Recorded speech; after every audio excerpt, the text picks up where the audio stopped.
नमस्कार दर्शकों साथियों, मैं हूं शशि शर्मा। आप देख रहे हैं दबंग खबरें। दोस्तों, आज हम प्रभाग क्रमांक 12 के उम्मीदवार बीजेपी के हसमुख गहलोत जी के पास बैठे हैं, उनके कार्यालय में। और अभी हाल फिलहाल में बीजेपी को बहुमत से ज़्यादा बहुमत मिला है। 78 सीटें उनकी आई है महानगर पालिका चुनाव में।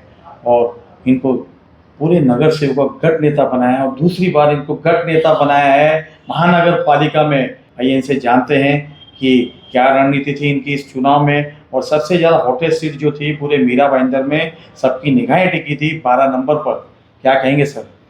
सबसे पहले नमस्कार अभी सभी दर्शकों को। बस रणनीति तो इतना ही कहूँगा कि वो रणनीति का पार्ट था जो चुनाव तक था और चुनाव समाप्त हो गया है।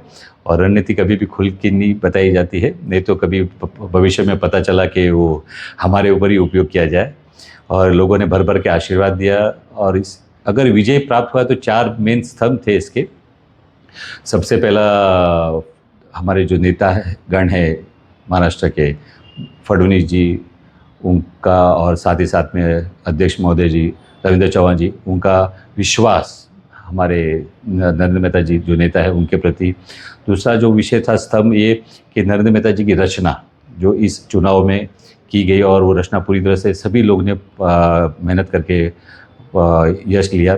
और तीसरा जो विषय था पार्टी के संगठन, जो शुभचिंतक थे, कार्यकर्ता थे, वो जिन्होंने दिल खोल के मेहनत की और एक एहसास ऐसा जताया कि 2017 के बाद पहली बार बीजेपी अपने दम पे लड़ रही थी। तो वो तीसरा स्तंभ वो थे। चौथा स्तंभ अगर कोई माना जाएगा तो वो था आखिरकार में, जिनको हम टाल नहीं सकते, मना नहीं कर सकते, जो लोगों ने भर भर के जो आशीर्वाद दिया, लोगों का जो प्यार था, और वो प्यार की ये 4 स्तंभ के कारण हमें मीरा भाईंदर के अंदर ये यश प्राप्त हुआ है, जो मुझे ऐसा नहीं लगता है कभी इतिहास में ऐसा हुआ है और शायद भविष्य में शायद कभी होगा ऐसा। सर, आपको दोबारा गढ़ नेता बनाया गया है। आपको बीजेपी के शीर्ष आला नेता जो हैं उन्होंने आप पे भरोसा जताया और बड़ी जिम्मेदारी दी है और दोबारा आपको गढ़ नेता बनाया है सभागिरी का। तो क्या कहना चाहेंगे और क्या रणनीति होगी आगे? बस ये पहले तो मैं सभी हमारे जो वरिष्ठ है फडणवीस जी का और चौहान जी का, उनका दिल से धन्यवाद देना चाहूँगा, जिन्होंने इतना विश्वास जताया और मुझे फिर से दूसरी बार ये दायित्व दिया है। और संगठन में हमारा माना जाता है, शर्मा जी, मैं इतना ही कहूँगा कि जब भी कोई दायित्व आता है तो एक विश्वास के साथ आता है, जब भी कोई दायित्व आता है तो एक भरोसे के साथ में आता है। और मैं पूरा आपके माध्यम से मैं कहना चाहूँगा कि वो विश्वास पे खरा उतरने की कोशिश करूँगा, संगठन को पूरी तरह से मजबूत रखने की कोशिश करूँगा, चाहे वो महानगर पालिका से जुड़ा हुआ विषय हो हमारे नगर सेवकों का, या फिर लोगों के हित कार्य विषय हो अपने शहर से जुड़ा हुआ।